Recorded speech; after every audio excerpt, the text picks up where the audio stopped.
Hello all. So last class ali we had discussed about the verification and valuation of intangible assets ಬಗ್ಗೆ ಮಾತಾಡ್ತಿದ್ವಿ. ಅದರಲ್ಲಿ especially good will ಮತ್ತೆ patents ಬಗ್ಗೆ we had discussed in the earlier session. So next ಬಂದು copyright ಅಂತ ಹೇಳ್ಬೋದು.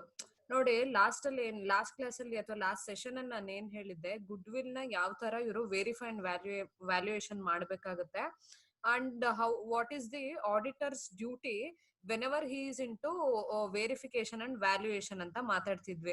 So ಅಲ್ಲಿ ಏನಾಯ್ತು, good will ಯಾವ ತರ ವೆರಿಫೈ ಮಾಡೋದು ಅಂತ ತಿಳ್ಕೊಂಡ್ವಿ. ಅದಾದ ನಂತರ ಪೇಟೆಂಟ್ಸ್ ಅಂದ್ರೇನು, so what are all the duties that is been hidden whenever he is vouching and verifying and also valuing this patents ಅಂತಾನು ತಿಳ್ಕೊಂಡ್ವಿ. ಇದಾದ ನಂತರ ನೆಕ್ಸ್ಟ್ ಕಾಪಿ ರೈಟ್ಸ್ ಅಂತ ಬಂದಾಗ, ಸೊ ನಾರ್ಮಲಿ ಏನಾಗುತ್ತೆ, ಈ ಪೇಟೆಂಟ್ಸ್ ಅಂತ ಬಂದಾಗ it is more or less related to the industrial innovation work ಅಂತ ಹೇಳ್ಬೋದು. ಅಲ್ಲಿ ಏನೋ ಒಂದು ಕ್ರಿಯೇಟಿವಿಟಿ ಅಥವಾ ಒಂದು ಇನ್ವೆನ್ಷನ್ ಮಾಡಿರ್ತೀರಾ, ಇಲ್ಲ ಇನೋವೇಷನ್ ಮಾಡಿರ್ತೀರಾ, which more or less be related to the industrial works ಅಂತ ಹೇಳಿದ್ರೆ ತಪ್ಪಾಗ್ಲಾರ್ದು. ಸೊ ಆತರ ಒಂದು ಏನೋ ಇನೋವೇಟಿವ್ ಆಗಿ ಇನ್ವೆನ್ಷನ್ ಮಾಡಿರ್ತೀರಾ, ಸೊ ಅದಕ್ಕೆ ಏನ್ ಮಾಡ್ತೀವಿ, ಪೇಟೆಂಟ್ಸ್ ನ ಕ್ಲೈಮ್ ಮಾಡುವಂತದ್ದು.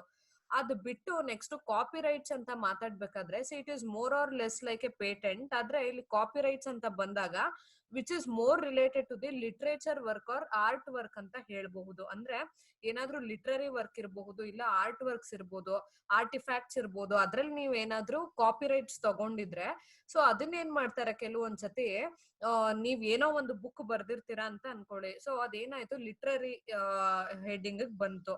ಸೊ ನಾನೇನ್ ಮಾಡ್ತೀನಿ, see if I am very much interested to translate your book ಅಂದಾಗ ಏನ್ ಮಾಡ್ತೀನಿ, I have to take the copy right from the original writer ಅಂತ ಹೇಳುವಂಥದ್ದು. ಇಲ್ಲಿ ಅವಾಗ ಏನಾಗುತ್ತೆ, ಈ ವ್ಯಕ್ತಿ ಯಾರು ಒರಿಜಿನಲ್ ಲಿಟ್ರೇಚರ್ ಪರ್ಸನ್ ಇರ್ತಾನೋ ಅಥವಾ ಒರಿಜಿನಲ್ ವರ್ಕ್ ಯಾರು ಮಾಡಿರ್ತಾನೋ ಅಂತ ವ್ಯಕ್ತಿ ಏನ್ ಮಾಡ್ತಾನೆ, he tends to give the copy right on an agreement basis ಅಂತ ಹೇಳುವಂಥದ್ದು. ಸೊ ನಾನು ಅದನ್ನ ಹಿಡ್ಕೊಂಡು ಏನ್ ಮಾಡ್ತೀನಿ, I tend to translate or use that in sake of ಏನಂತಾರೆ, along with his name I tend to promote it ಅಂತ ಹೇಳುವಂಥದ್ದು.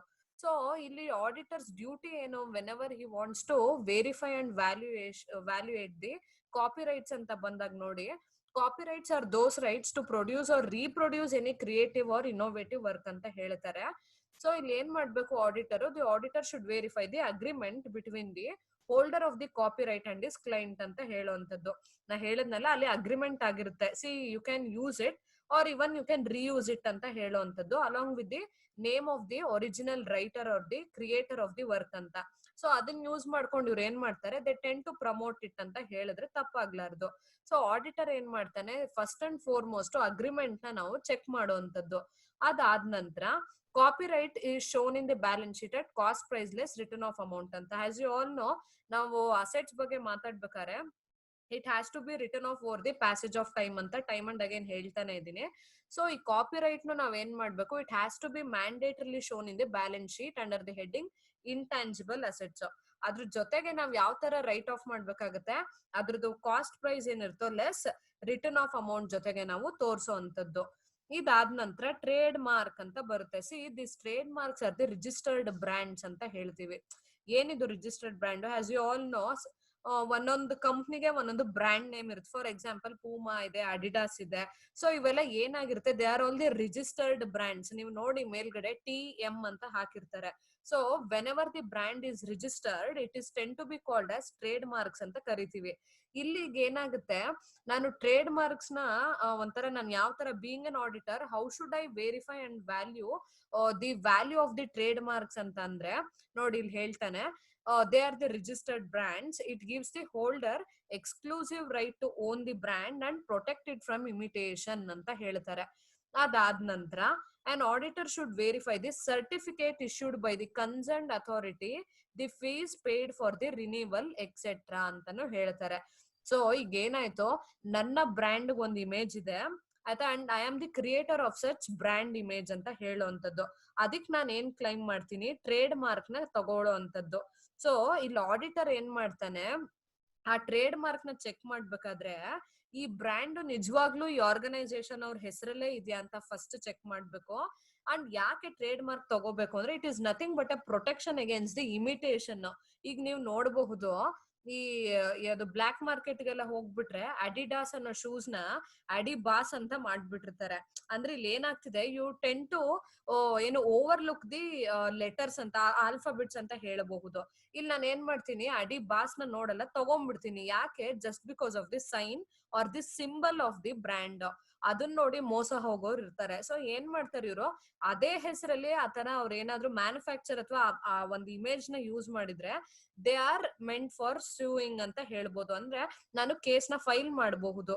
ಅದಕ್ಕೆ ಇವ್ರು ಏನ್ ಮಾಡ್ತಾರೆ, in order to duplicate the items, ಕೆಲವೊಂದ್ಸತಿ ಈ ತರ ಆಲ್ಫಾಬೆಟ್ ಚೇಂಜ್ ಮಾಡೋದು, ಇಲ್ಲ ಬ್ರ್ಯಾಂಡ್ ಐ ಮೀನ್ ಲೋಗೋ ಅಥವಾ ಇಮೇಜಸ್ ಏನಿರುತ್ತೋ ಅದರಲ್ಲಿ ಸ್ವಲ್ಪ ಆಲ್ಟ್ರೇಷನ್ ಮಾಡೋದು. ಅವಾಗ ಏನ್ ಮಾಡ್ಬಿಡ್ತಾರೆ, ಇಲ್ಲ ನಾವ್ ನಿಮ್ ಹೆಸರಲ್ಲಿ ಯಾವ ಪ್ರಾಡಕ್ಟ್ ನಾವು ಸೇಲ್ ಮಾಡ್ತಿಲ್ಲ ನೋಡಿ ಅಂತ ತೋರಿಸ್ಬಿಡುವಂತದ್ದು. So in order to protect the against the imitation, ಇವ್ರು ಏನ್ ಮಾಡ್ತಾರೆ, they claim the trade marks ಅಂತ ಹೇಳಬಹುದು. ಹಾಗಾಗಿ ಈ ತರ ಟ್ರೇಡ್ ಮಾರ್ಕ್ಸ್ ತಗೊಂಡಿದ ತಕ್ಷಣ ಏನಾಗುತ್ತೆ, ಆರ್ಗನೈಸೇಷನ್ ಅಥವಾ ಕಂಪ್ನಿ ಅವ್ರಿಗೆ ಎಕ್ಸ್ಕ್ಲೂಸಿವ್ ರೈಟ್ ಸಿಕ್ಬಿಡುತ್ತೆ. So that if anybody is utilizing your brand name or image or symbol whatsoever it may be, the organization or the company has got all the rights to put a case on them and sue them ಅಂತ ಹೇಳೋವಂಥದ್ದು. So ಇಲ್ಲಿ auditor ಆದವ್ನು ಏನ್ ಮಾಡ್ಬೇಕು, ಅದ brand ನಿಜವಾಗ್ಲೂ ಇವ್ರ ಹೆಸರಲ್ಲೇ register ಆಗಿದ್ಯಾ ಅಂತ ಚೆಕ್ ಮಾಡುವಂತದ್ದು. ಎರಡನೇದು ಏನ್ ಮಾಡ್ತಾರೆ, ಸರ್ಟಿಫಿಕೇಟ್ಸ್ ನ ಇಶ್ಯೂ ಮಾಡ್ತಾರೆ. ಇದೆಲ್ಲ ಈ ಸರ್ಟಿಫಿಕೇಟ್ಸ್ ಏನೇನ್ ಇಶ್ಯೂ ಮಾಡ್ತಾರೋ it all comes under the ministry of commerce ಅಂತ ಹೇಳಬಹುದು. ಇಲ್ಲ ಇಂಡಸ್ಟ್ರಿ ಪಾಲಿಸಿ ಅವ್ರು ಏನೇನ್ ಇರ್ತಾರೆ ಆ ಡಿಪಾರ್ಟ್ಮೆಂಟ್ ಅವರು, ಅದ್ರ ಕಡೆನೂ ಬರೋವಂಥದ್ದು. ಸೊ DIPR ಅಂತ ಏನೋ ಒಂದಿದೆ, it is all related to industrial act ಅಂತ. ಸೊ ಅವ್ರ ಅಂಡರ್ ಅಲ್ಲೂ ಬಂದಿರ್ತವೆ. ಇವ್ರು ಏನ್ ಮಾಡ್ಬೇಕು, ಆಡಿಟರ್ ಆದವರು, they have to properly verify the certificate issued by the concerned authority. ಈ ಟ್ರೇಡ್ ಮಾರ್ಕ್ಸ್ ಗೆ ಒಂದು ಸರ್ಟಿಫಿಕೇಟ್ ಇಶ್ಯೂ ಮಾಡೋರು ಇರ್ತಾರೆ, ಅಂತದ್ನ ಪ್ರಾಪರ್ ಆಗಿ ಇಶ್ಯೂ ಆಗಿದೆ, ಅದ್ ಇವ್ರ ಹೆಸರಲ್ಲೇ ಇದೆಯಾ ಅಂತ ಚೆಕ್ ಮಾಡುವಂತದ್ದು. ಇದಾದ ನಂತರ ಪ್ರತಿ ವರ್ಷ time and again they have to pay the fees for the renewal ಅಂತ ಹೇಳ್ತಾರೆ. ಅಂದ್ರೆ ಒಂದ್ಸತಿ ನಾನು ಅದನ್ನ ರಿಜಿಸ್ಟರ್ ಮಾಡಿಸ್ಬಿಟ್ರೆ, not that I am very much ಏನು ಫ್ರೀ ಫ್ರಮ್ ದಿ ಆಬ್ಲಿಗೇಷನ್ ಅಂತ, for such act you have to pay the fees for the renewal ಅಂತ ಹೇಳುವಂತದ್ದು. ನೀವ್ ಹೇಗೆ ತಿಂಗಳು ರೆಂಟ್ ಕಟ್ತಿರೋ ಅದೇ ತರ ಸರ್ಟನ್ ಅಮೌಂಟ್ ಆಫ್ ಫೀಸ್ ನು ರಿನ್ಯೂವಲ್ಗೆ ಅಂತ ಕೊಡ್ಬೇಕಾಗುತ್ತೆ. ಇದಾದ ನಂತರ ಆಡಿಟರ್ ಏನ್ ಚೆಕ್ ಮಾಡ್ತಾನೆ, trademarks are valued at cost price less return of amount ಅಂತ ಹೇಳ್ತಾರೆ. ಅದೇ ನಾ ಹೇಳಿದ್ನಲ್ಲ, ಸಿಮಿಲರ್ ಆಗಿ ಎಲ್ಲಾ ಇಂಟ್ಯಾಂಜಿಬಲ್ ಅಸೆಟ್ಸ್ ಯಾವ ತರ ವೇವ್ ಆಫ್ ಮಾಡ್ತಾರೆ ಅಥವಾ ಯಾವ ತರ ವ್ಯಾಲ್ಯೂಯೇಷನ್ ಮಾಡ್ತಾರೆ ಅನ್ನೋದಾದ್ರೆ, it is nothing but cost price less return of amount ಅಂತ. Over the passage of time ಆ trade mark value of the trade mark ಏನಿರುತ್ತೋ, ವ್ಯಾಲ್ಯೂ ಆಫ್ ದಿ ಪೇಟೆಂಟ್ ಏನಿರುತ್ತೋ ಅದನ್ನ ರೈಟ್ ಆಫ್ ಮಾಡ್ತಾ ಬರ್ತಾರೆ. ಸೊ ಅದನ್ನ ನಾವು ಪ್ರಾಪರ್ ಆಗಿ ಚೆಕ್ ಮಾಡುವಂತದ್ದು. ಅದಾದ ನಂತರ with this we have come to an end of valuation and verification of intangible assets ಅಂತ ಹೇಳುವಂತದ್ದು. ಅದ್ರ ಜೊತೆಗೆ ಇನ್ನೊಂದು ಏನ್ ಬರುತ್ತಪ್ಪ, ಇನ್ನೊಂದು ಮೇಜರ್ ಹೆಡ್ಡಿಂಗ್ ಏನು ಬ್ಯಾಲೆನ್ಸ್ ಶೀಟ್ ಅಸೆಟ್ ಸೈಡ್ ಅಲ್ಲಿ ಅಂದ್ರೆ, it is miscellaneous expenses and losses ಅಂತ ಹೇಳುವಂತದ್ದು. ಸೊ ನಾವ್ ಏನ್ ಮಾಡ್ಬೇಕು, ಈ ಬ್ಯಾಲೆನ್ಸ್ ಶೀಟ್ ನ ಚೆಕ್ ಮಾಡ್ಬೇಕಾದ್ರೆ these are all some of the issue that also be properly concentrated and focused ಅಂತ ಹೇಳುವಂತದ್ದು. ನಾನ್ ಲಾಸ್ಟ್ ಸೆಷನ್ ಇಂದನೂ ಹೇಳ್ತಿದ್ದೀನಿ, ಫ್ರಮ್ ವೌಚಿಂಗ್ ಈ ಪ್ರಿಲಿಮಿನರಿ ಎಕ್ಸ್ಪೆನ್ಸಸ್ ಮತ್ತೇನು discount on issue of shares and debentures ಎಲ್ಲ ಏನ್ ಬರ್ತಾವೋ that should also be a major part of the work process ಅಂತ ಹೇಳುವಂತದ್ದು. ಯಾಕಂದ್ರೆ ಆಡಿಟರ್ಗೆ ಈ fixed assets, intangible assets, tangible assets ಎಷ್ಟು ಇಂಪಾರ್ಟೆಂಟ್ ಆಗ್ತಾ ಬರ್ತೋ, ಅದೇ ತರ ಈ ಪ್ರಿಲಿಮಿನರಿ ಎಕ್ಸ್ಪೆನ್ಸಸ್ ಇರಬಹುದು, ಇಲ್ಲ discount on issue of shares and debentures ಇರ್ತಾವೋ ಅದು ಕೂಡ ಅಷ್ಟೇ ಮುಖ್ಯ ಅಂತ ಹೇಳುವಂತದ್ದು. ಸೊ ಇಲ್ಲಿ ಏನಾಯ್ತು, I don't want to explain much because vouching ಅಲ್ಲಿ ನಾನು ಇದ್ರ ಬಗ್ಗೆ ಎಲ್ಲ ಎಕ್ಸ್ಪ್ಲೈನ್ ಮಾಡಿದೀನಿ. But anyway let us just brush the ಏನಂತಾರೆ ಕಂಟೆಂಟ್ ಅಂತ ಹೇಳುವಂತದ್ದು. ಸೊ ಇಲ್ಲಿ ಪ್ರಿಲಿಮಿನರಿ ಎಕ್ಸ್ಪೆನ್ಸ್ ಅಂತ ಅಂದಾಗ ಏನು, as you all know, all expenses incurred in the formation of a company are called preliminary expenses. ಹೌದು, ಇದನ್ನ ಕಲ್ತಿದ್ವಿ. ಇದಾದ ನಂತರ ಇಂಪಾರ್ಟೆಂಟ್ ಏನು, ಆಡಿಟರ್ಗೆ ಇಲ್ಲಿ ಏನ್ ಕೆಲ್ಸ, ಏನ್ ಚೆಕ್ ಮಾಡ್ಬೇಕು ಅನ್ನೋದಾದ್ರೆ ಇಲ್ಲಿ ನೋಡಿ ಹೇಳ್ತಾನೆ, the auditor should vouch the payment made and see whether these expenses are written off regularly ಅಂತ ಹೇಳ್ತಾರೆ. ಅಂದ್ರೆ ಏನ್ ಪೇ ಮಾಡಿರ್ತಿರೋ ಪ್ರಿಲಿಮಿನರಿ ಎಕ್ಸ್ಪೆನ್ಸಸ್ ಅಥವಾ ಏನೋ ಎಷ್ಟು ಇನ್ಕರ್ ಆಗಿರುತ್ತೋ ಆ ಎಕ್ಸ್ಪೆಂಡಿಚರ್ ಪ್ರಾಪರ್ ಆಗಿ ವೌಚ್ ಮಾಡುವಂತದ್ದು, along with the documentary evidence.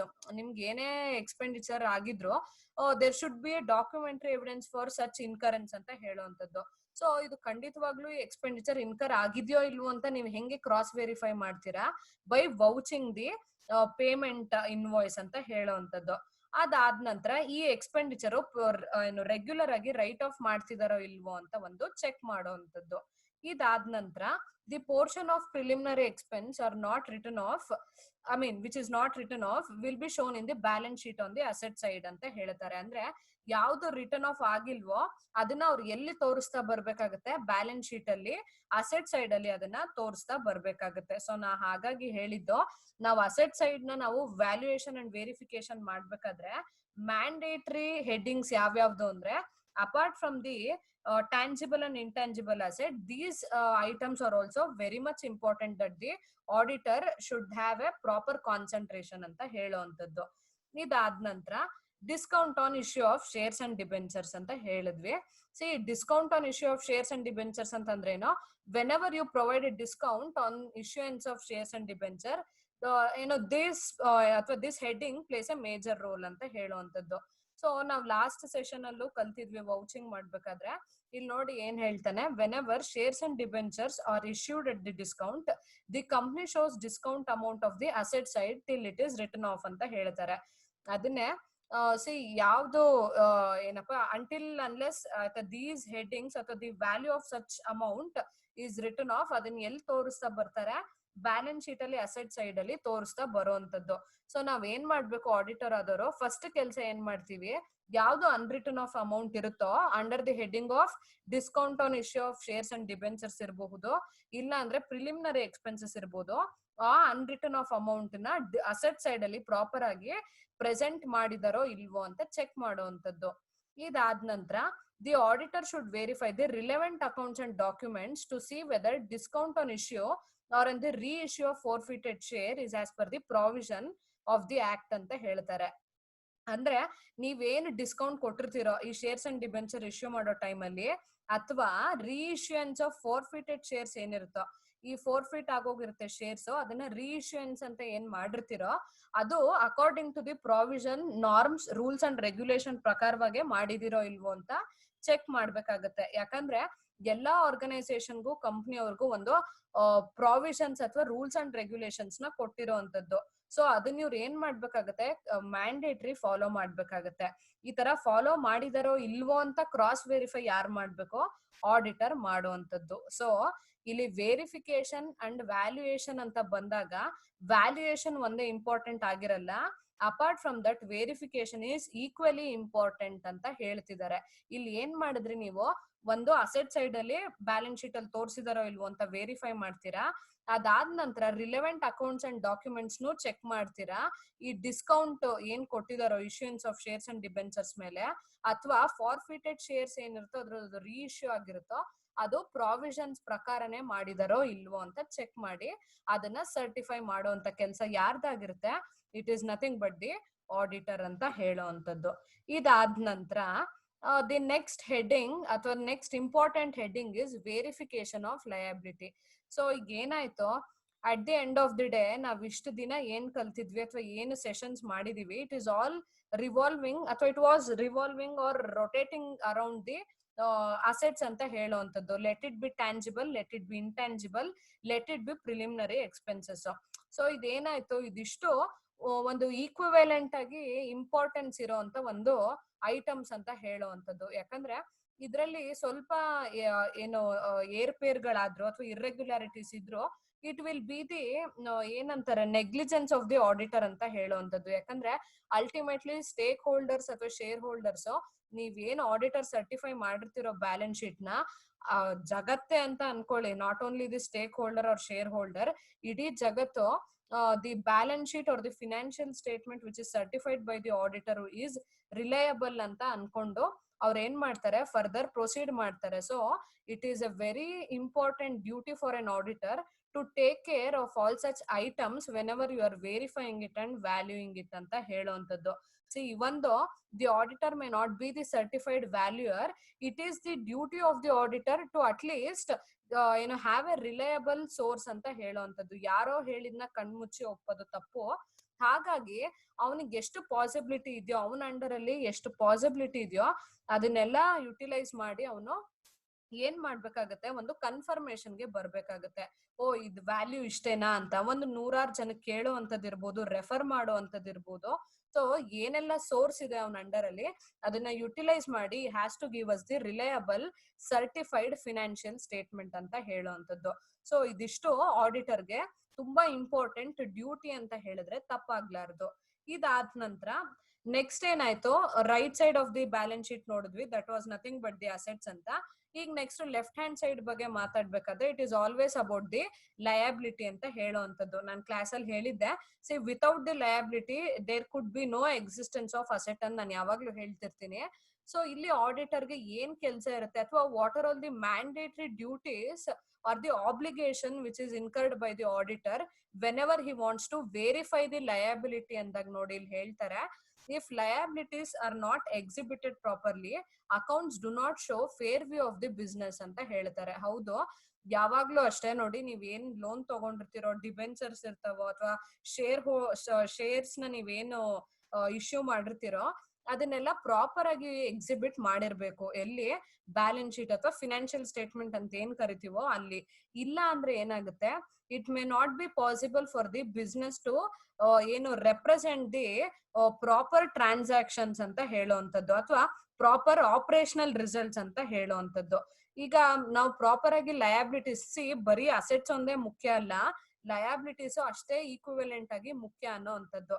So ಇಲ್ಲೇನು ಈಕ್ವಿಟಿ ಬದಲು ಈಕ್ವಿವೆಲೆಂಟ್ ಅಂತ ಮಾತಾಡ್ಬೇಕಾಗುತ್ತೆ. ನನ್ಗೆ ಎಷ್ಟು ಅಸೆಟ್ಸ್ ಗೆ ಇಂಪಾರ್ಟೆನ್ಸ್ ಕೊಟ್ಟಿದ್ದೀನೋ ಅಷ್ಟೇ ಇಂಪಾರ್ಟೆನ್ಸ್ ನಾನು ಲಯಬಿಲಿಟೀಸ್ಗೆ ಕೊಡಬೇಕು ಅಂತ ಹೇಳುವಂತದ್ದು.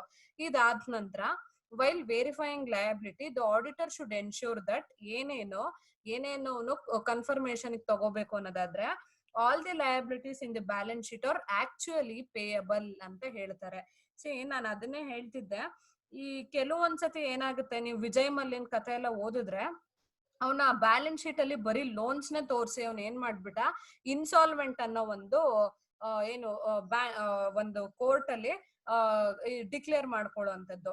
ಇಲ್ಲಿ ಬರೀ ಲೋನ್ ನೇ ತೋರಿಸ್ತಿದ್ದೀರಾ ಅಂತಂದ್ರೆ ಆಡಿಟರ್ ಅದವ್ನಿಗೆ ಏನ್ ಸಂಶಯ ಬರ್ಬೇಕು, ಇಸ್ ಇಟ್ ರಿಯಲಿ ಪೇಯಬಲ್ ಅನ್ನೋ ಒಂದು ಕ್ವಶನ್ ಅಥವಾ ಪ್ರಶ್ನೆ, ಯಕ್ಷ ಪ್ರಶ್ನೆ ಮೂಡ್ಬೇಕಾಗಿರುವಂತದ್ದು. ಅಥವಾ ನೀವ್ ಏನೇನ್ ಲಯಬಿಲಿಟೀಸ್ ತೋರ್ಸಿರ್ತಿರೋ ಲಯಬಿಲಿಟಿ ಸೈಡ್ ಅಲ್ಲಿ ಇದ್ ನಿಜವಾಗ್ಲೂ ಪೇ ಮಾಡ್ಬೇಕಾ ಅಂತ ನೋಡುವಂತದ್ದು. ಯಾಕಂದ್ರೆ ಫೇಕ್ ಕ್ರೆಡಿಟರ್ಸ್ ಕೆಲವೊಂದ್ಸತಿ ಇವರು ಹುಟ್ಟಾಕ್ಬಿಟ್ಟಿರ್ತಾರೆ, ಯಾರು ಆರ್ಗನೈಸೇಷನ್ ಅವರು. ಸೊ ದಟ್ ಅವರ ಒಂದು ಆರ್ಗನೈಸೇಷನ್ ಸ್ಟ್ರಾಟಜಿಗಳು ನಮ್ಗೆ ತಿಳಿದಿರೋದಿಲ್ಲ. ಸೊ ಹಾಗಾಗಿ ನಾವ್ ಏನ್ ಮಾಡ್ಬೇಕು, ಬರೀ ಅಸೆಟ್ ಕಡೆ ಒಂದೇ ಕಾನ್ಸಂಟ್ರೇಟ್ ಮಾಡದೆ ಲಯಬಿಲಿಟೀಸ್ ಕಾನ್ಸಂಟ್ರೇಟ್ ಮಾಡುವಂತದ್ದು. ಫಸ್ಟ್ ಏನ್ ಮಾಡ್ಬೇಕು, all the liabilities which is shown in the balance sheet ಅದು ನಿಜವಾಗ್ಲೂ ಪೇ ಮಾಡ್ಬೇಕಾ ಇಲ್ವಾ ಅಂತ ನೋಡ್ಕೊಳ್ಳಿ. ಎರಡನೇದು, ಇದು ನಿಜವಾಗ್ಲೂ ಇನ್ಕರ್ ಆಗಿದ್ಯೋ ಇಲ್ವೋ ಅಂತ ಒಂದು ಕ್ರಾಸ್ ಕನ್ಫರ್ಮೇಶನ್ ಮಾಡ್ಕೋಬೇಕಾಗಿರೋಂಥದ್ದು. ಅದಾದ ನಂತರ they have arisen out of natural business operation ಅಂತ ಹೇಳ್ತಾರೆ. This is one of the major or important point ಅಂತ ಹೇಳ್ಬೋದು. ಯಾಕಂದ್ರೆ ನನ್ನ ಪರ್ಸನಲ್ ಎಕ್ಸ್ಪೆಂಡಿಚರ್, ಕಾರ್ ತಗೋತೀನಿ, BMW ತಗೊಂಡಿದ್ದೀನಿ, ಐಫೋನ್ ತಗೊಂಡಿದ್ದೀನಿ, ಅದನ್ನೆಲ್ಲ ನಾನು ಏನ್ ಮಾಡಿದೀನಿ, ಲೋನ್ ಅಲ್ಲಿ ತಗೊಂಡಿರ್ತೀನಿ ಅಂತ ಅನ್ಕೊಳ್ಳಿ. ಸೊ ಅದು ನನ್ಗೆ ಏನಾಯ್ತು, it should be the personal liability and it is not the business liability ಅಂತ ಹೇಳುವಂತದ್ದು. ಆದ್ರೂ ಏನ್ ಮಾಡ್ಬಿಡ್ತಾರೆ ಕೆಲವೊಂದ್ಸತಿ, ಅದ ಒಂಥರ ಇಂಟಿಗ್ರೇಟ್ ಮಾಡುವಂತದ್ದು. ನಾನೇನೇನ್ ಪರ್ಸನಲ್ ಎಕ್ಸ್ಪೆಂಡಿಚರ್ ಅಥವಾ ಪರ್ಸನಲ್ ಲೋನ್ ಕ್ರಿಯೇಟ್ ಮಾಡಿದೀನೋ ಅದ್ ಯಾರ ಹೆಸರಲ್ಲಿ ತೋರಿಸ್ತಿರ್ತೀನಿ, ಬಿಸ್ನೆಸ್ ಆಪರೇಷನ್ ಅಲ್ಲಿ ಬಂದಿದೆ ಅಂತ ತೋರ್ಸೋವಂಥದ್ದು. ಸೊ ಆಡಿಟರ್ ಆದವ್ನು ಏನ್ ಮಾಡ್ಬೇಕು, he has to be very careful in distinguishing whether it is been arisen out of purely out of the natural business operation ಅಂತ ಹೇಳುವಂಥದ್ದು. ಇದು ನಿಜವಾಗ್ಲೂ ಬಿಸ್ನೆಸ್ ಆಪರೇಷನ್ ಟೈಮ್ ಅಲ್ಲಿ ಈ ಲಯಬಿಲಿಟಿ ಇನ್ಕರ್ ಆಗಿದೆ ಅಂತ ಒಂದು ಕನ್ಫರ್ಮೇಶನ್ಗೆ ತಗೊಳ್ಳುವಂಥದ್ದು. ಇದಾದ ನಂತರ there is a proper disclosure ಅಂತ ಹೇಳ್ತಾರೆ. ಹೌದು, ಪ್ರಾಪರ್ ಆಗಿ ಎಲ್ಲಾ ಲಯಬಿಲಿಟೀಸ್ ನೀವು ಡಿಸ್ಕ್ಲೋಸ್ ಮಾಡ್ಬೇಕಾಗಿರೋದು ಯಾರ್ ಡ್ಯೂಟಿ, ಅದು ಕಂಪ್ನಿ ಡ್ಯೂಟಿ ಆದ್ರೂ ಅದು ಸರ್ಟಿಫೈ ಮಾಡೋದು ಯಾರ್ ಡ್ಯೂಟಿ, ಇದು ಆಡಿಟರ್ಸ್ ಡ್ಯೂಟಿ ಅಂತ ಹೇಳುವಂಥದ್ದು.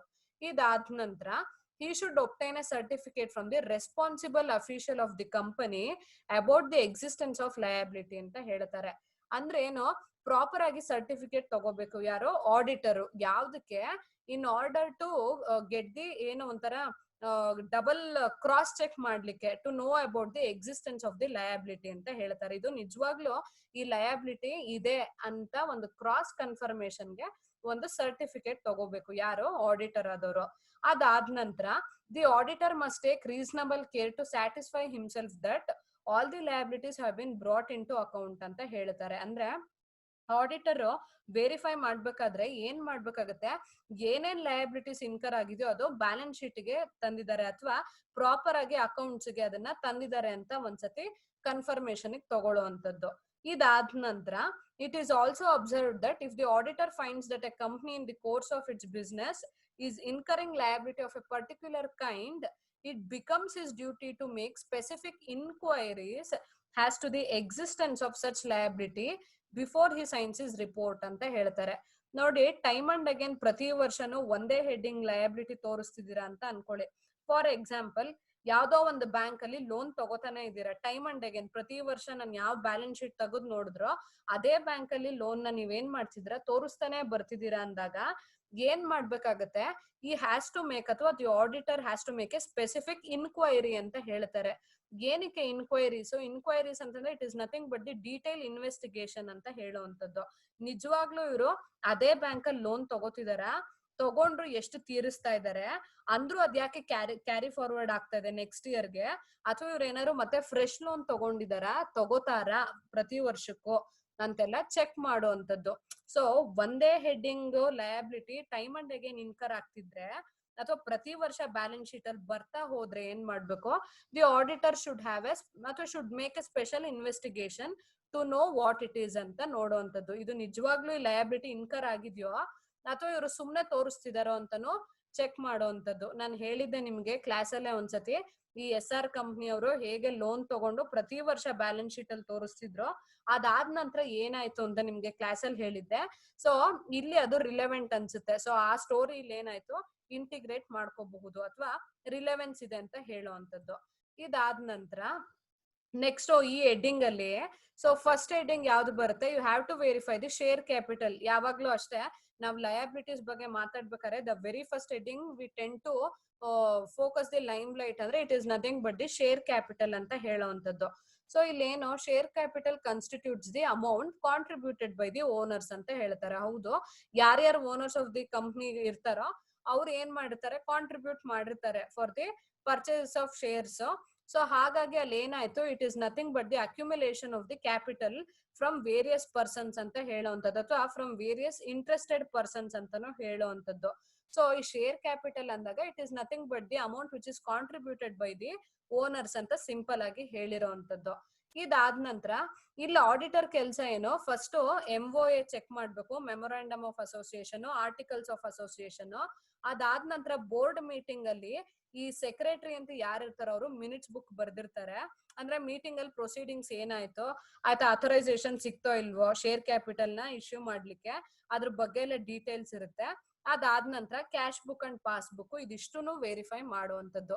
ಯಾಕಂದ್ರೆ ಶೇರ್ ಕ್ಯಾಪಿಟಲ್ ನ ಇಶ್ಯೂ ಮಾಡಿದಾಗ ಕೆಲವೊಂದಷ್ಟು ಜನ ಕ್ಯಾಶ್ ಪೇಮೆಂಟ್ ಮಾಡಿ ಶೇರ್ಸ್ ನ ತಗೊಂಡಿರ್ತಾರೆ, ಇಲ್ಲ ಕೆಲವೊಂದಷ್ಟು ಜನ ಬ್ಯಾಂಕ್ ಟ್ರಾನ್ಸಾಕ್ಷನ್ಸ್ ಅಲ್ಲಿ ಅಥವಾ ಏನು ನಿಮ್ಮ ನೆಫ್ಟ್ ಇದೆಯೋ ಅಥವಾ ಮೊಬೈಲ್ ಬ್ಯಾಂಕಿಂಗ್ ಇದೆಯೋ ಅಥವಾ ಯಾವ್ದೋ ವೇರಿಯಸ್ ಮೀನ್ಸ್ ಆಫ್ ಟ್ರಾನ್ಸಾಕ್ಷನ್ಸ್ ಇರುತ್ತೋ ಆ ಮೂಲಕ ಏನ್ ಮಾಡ್ತಾರೆ ಶೇರ್ಸ್ ನ ಪರ್ಚೇಸ್ ಮಾಡಿರೋಂಥದ್ದು. ಸೊ ಹಾಗಾಗಿ ಆ ಎಂಟ್ರೀಸ್ ಎಲ್ಲಿ ಬರ್ತಾ ಹೋಗುತ್ತೆ, ಪಾಸ್ಬುಕ್ ಅಲ್ಲಿ ಬರೋಂಥದ್ದು. ಸೊ ಇದಿಷ್ಟನ್ನು ಯಾರು ಚೆಕ್ ಮಾಡ್ಬೇಕಾಗತ್ತೆ, ಆಡಿಟರ್ ವೆರಿಫೈ ಮಾಡುವಂತದ್ದು. ಇದಾದ ನಂತರ if the shares are issued for the first time ಅಂತ ಹೇಳ್ತಾರೆ. ನೋಡಿ, ಫಸ್ಟ್ ಟೈಮ್ ನ ಒಂದು ಕಂಪನಿ ಅಥವಾ ಆರ್ಗನೈಸೇಷನ್ ಅವರು ಶೇರ್ಸ್ ನ ಇಶ್ಯೂ ಮಾಡಿದ್ರೆ that is called as initial public offering ಅಂತ ಕರೀತಾರೆ, IPO ಅಂತ ಕರೆಯುವಂತದ್ದು. ಸೊ ಏನಂತಾರೆ, he should go for detail checking of all the transactions ಅಂತ ಹೇಳುವಂತದ್ದು. ಅಂದ್ರೆ ಇಲ್ಲಿ ಆಡಿಟರ್ ಏನ್ ಮಾಡ್ಬೇಕು, ಎಲ್ಲಾ ಟ್ರಾನ್ಸಾಕ್ಷನ್ ಪ್ರಾಪರ್ ಆಗಿ ಚೆಕ್ ಮಾಡ್ಬೇಕು. ಯಾಕಂದ್ರೆ it is the very first time they are issuing the shares. ಹಾಗಾಗಿ ಸ್ವಲ್ಪ ಏನಂತಾರೆ, with due care and intelligence the auditor has to check the transactions ಅಂತ ಹೇಳುವಂತದ್ದು. ಇದಾದ ನಂತರ he should also verify records regarding calls in arrears, forfeiture of shares and their reissue ಅಂತ ಅಂತಾರೆ. ಅಂದ್ರೆ ಏನೇನಾಗಿರುತ್ತೆ, ಒಂದು ರೀಇಶ್ಯೂ ಆಫ್ ದಿ ಶೇರ್ಸ್ ಇರ್ಬೋದು, ಇಲ್ಲ ಫಾರ್ಫಿಟ್ ಮಾಡಿರ್ತಾರೆ, ಅಥವಾ ಕಾಲ್ಸ್ ಇನ್ ಅರಿಯರ್ಸ್ ಇರುತ್ತೆ. ಇದನ್ನೆಲ್ಲ ಪ್ರಾಪರ್ ಆಗಿ ವೆರಿಫೈ ಮಾಡ್ಬೇಕು. ಯಾಕೆ ವೆರಿಫೈ ಮಾಡ್ಬೇಕು? ಇಲ್ಲಿ ಕೆಲವೊಂದ್ಸತಿ ಏನಾದ್ರೂ ಆಲ್ಟ್ರೇಷನ್ ಮಾಡಿರ್ತಾರೋ ಇಲ್ಲ ಇನ್ನೇನೋ ಮಿಸ್ಕ್ಯಾಲ್ಕುಲೇಷನ್ಸ್ ಆಗಿರುತ್ತೋ ಅದನ್ನೆಲ್ಲ ತಡಿಬೇಕಾದ್ರೆ ಇವ್ನ ಏನ್ ಮಾಡ್ಬೇಕಾಗತ್ತೆ, you should properly verify all such headings ಅಂತ ಹೇಳುವಂಥದ್ದು. ಇದಿಷ್ಟು ಏನ್ ಟ್ರಾನ್ಸಾಕ್ಷನ್ ನಡೆದಿರುತ್ತೋ ಅದು ಪ್ರಾಪರ್ ಆಗಿ ರೆಕಾರ್ಡ್ ಕೂಡ ಆಗಿರ್ಬೇಕು. ಹಾಗಾಗಿ ಆಡಿಟರ್ ಅದನ್ನ ಏನ್ ಮಾಡ್ತಾನೆ, ಇದಿಷ್ಟನ್ನು ಪ್ರಾಪರ್ ಆಗಿ ವೆರಿಫೈ ಮಾಡಿರ್ತಾನೆ ಅಂತ ಹೇಳುವಂಥದ್ದು. ಇದಾದ ನಂತರ the very next heading is debentures ಅಂತ. ಅಂದ್ರೆ ಲಯಬಿಲಿಟೀಸ್ ಅನ್ನ ನಾವೇನ್ ಮಾಡ್ತೀವಿ, ಫಸ್ಟ್ ತುಂಬಾ ಇಂಪಾರ್ಟೆನ್ಸ್ ಇರುವಂತದ್ದು ಶೇರ್ ಕ್ಯಾಪಿಟಲ್, ನೆಕ್ಸ್ಟ್ ಬಂದು ಡಿಬೆಂಚರ್ಸ್ ಅಂತ. ಡಿಬೆಂಚರ್ ಅಂದ್ರೆ ಏನು, ಯೂಶುವಲ್ ಆಗಿ it is a debt instrument ಅಂತ ಕರೀತಾರೆ. ಅಂದ್ರೆ ಆರ್ಗನೈಸೇಷನ್ ಇದೇನಾಗುತ್ತೆ, it is nothing but a debt ಅಲ್ವಾ, through which they through which ಏನ್ ಮಾಡ್ತಾರೆ, they tend to accumulate some amount of money ಅಂತ ಹೇಳುವಂತದ್ದು. ಈ ಡಿಬೆಂಚರ್ ಇನ್ಸ್ಟ್ರೂಮೆಂಟ್ ನ ಅವ್ರು ಏನ್ ಮಾಡ್ತಾರೆ, ಇಶ್ಯೂ ಮಾಡಿ ಅದ್ರ ಮೂಲಕ ಏನ್ ಮಾಡ್ತಾರೆ ಇವರು ದುಡ್ಡನ್ನ ಸಂಗ್ರಹಿಸುವಂತದ್ದು. ಸೊ ಹಾಗಾಗಿ debenture is nothing but a certificate of debt instrument ಅಂತ ಹೇಳಿದ್ರೆ ತಪ್ಪಾಗ್ಲಾರ್ದು ಅಂತ. ಸೊ ಇಲ್ಲಿ ಏನ್ ಹೇಳ್ತಾನೆ, debenture is a certificate issued by a company acknowledging its debt to the authorised holder ಅಂತ ಕರೆಯುವಂತದ್ದು. ಇದಾದ ನಂತರ ನೋಡಿ, it carries a fixed rate of interest ಅಂತ ಹೇಳ್ತಾರೆ. ಅಂದ್ರೆ ಡಿಬೆಂಚರ್ ಇಂಟ್ರೆಸ್ಟ್ ಫ್ಲಕ್ಚುಯೇಷನ್ ಅಂತಲ್ಲ, ಒಂದು ಫಿಕ್ಸೆಡ್ ರೇಟ್ ಆಫ್ ಇಂಟ್ರೆಸ್ಟ್ ನ ಅವ್ರು ಏನ್ ಮಾಡಿರ್ತಾರೆ, ಫಿಕ್ಸ್ ಮಾಡಿರೋಂಥದ್ದು. ಅದಾದ ನಂತರ usually paid once in 6 months ಅಂತ ಹೇಳ್ತಾರೆ. ಅಂದ್ರೆ ನಾರ್ಮಲ್ ಆಗಿ ಡಿಬೆಂಚರ್ ಇಂಟ್ರೆಸ್ಟ್ ಇನ್ಕರ್ ಆಗೋದು ಒನ್ಸ್ ಇನ್ 6 months ಅಂತ. ಅಂದ್ರೆ ಇಯರ್ಲಿ ಟ್ವೈಸ್ ಇನ್ಕರ್ ಆಗುತ್ತೆ. ಅದಲ್ದೇನೆ ಈ ಇಂಟ್ರೆಸ್ಟ್ ಏನ್ ಕೊಡ್ತಾರೋ, ಡಿಬೆಂಚರ್ ಇಂಟ್ರೆಸ್ಟ್ ಅಂತ ಏನಿದೆಯೋ ಅದು ಫಿಕ್ಸೆಡ್ ಇರುತ್ತೆ ಅಂತ. ಸಾಮಾನ್ಯವಾಗಿ ಇದು ಫ್ಲಕ್ಚುಯೇಟ್ ಆಗಲ್ಲ and it is not affected by any market fluctuation also ಅಂತ ಹೇಳುವಂತದ್ದು. ಇದಾದ ನಂತರ the auditor should verify the minutes of directors meeting for the authorising the issue ಅಂತ ಹೇಳುವಂತದ್ದು. ಇದಾದ ನಂತರ he should also verify the cash book, passbook etc ಅಂತ ಹೇಳ್ತಾರೆ. ಅಂದ್ರೆ ಆಡಿಟರ್ ಅದನ್ನ ಏನ್ ಮಾಡ್ಬೇಕು, ಅದೇ ಡೈರೆಕ್ಟರ್ ಮೀಟಿಂಗ್ ಆಗಿರುತ್ತೆ, ಡೈರೆಕ್ಟರ್ದು ಅವ್ರದ್ದು ಮಿನಿಟ್ಸ್ ಬುಕ್ ನ ಚೆಕ್ ಮಾಡುವಂತದ್ದು. ಅಂದ್ರೆ whether such issue is been authorised or not ಅಂತ ವೆರಿಫಿಕೇಶನ್ಗೆ ಇವನು ಚೆಕ್ ಮಾಡ್ಬೇಕಾಗತ್ತೆ. ಅದಾದ ನಂತರ you should also verify the cash book and passbook. ನ ಹೇಳಿದ್ನಲ್ಲ, ಕ್ಯಾಶ್ ಅಲ್ಲಿ ಇವ್ರು ಏನಾದ್ರು ಪೇ ಮಾಡಿ ಡಿಬೆಂಚರ್ ಡೆಟ್ ಇನ್ಸ್ಟ್ರೂಮೆಂಟ್ ನ ತಗೊಂಡಿದ್ರೆ ಪರ್ಚೇಸರ್ಸ್, ಅದನ್ನ ಕ್ಯಾಶ್ ಬುಕ್ ಅಲ್ಲಿ ಎಂಟ್ರಿ ಮಾಡಿರ್ಬೇಕಾಗತ್ತೆ. If it is through bank, passbook ನ ಚೆಕ್ ಮಾಡುವಂತದ್ದು. So these are all some of the important headings that comes under the liability ಅಂತ ಹೇಳುವಂತದ್ದು. ಇನ್ನು ನೆಕ್ಸ್ಟ್ ಸೆಷನ್ ಅಲ್ಲಿ ಲೋನ್ ಇದೆ, ಅದಾದ ನಂತರ ಕರೆಂಟ್ ಲಯಬಿಲಿಟೀಸ್ ಬಗ್ಗೆನೂ ನಾವು ತಿಳ್ಕೊಳ್ಳೋಣ. ಸೊ ಇವತ್ತಿಗೆ probably this might be enough ಅಂತ ನನಗೆ ಅನ್ಸೋ ಅಂತದ್ದು. Thank you.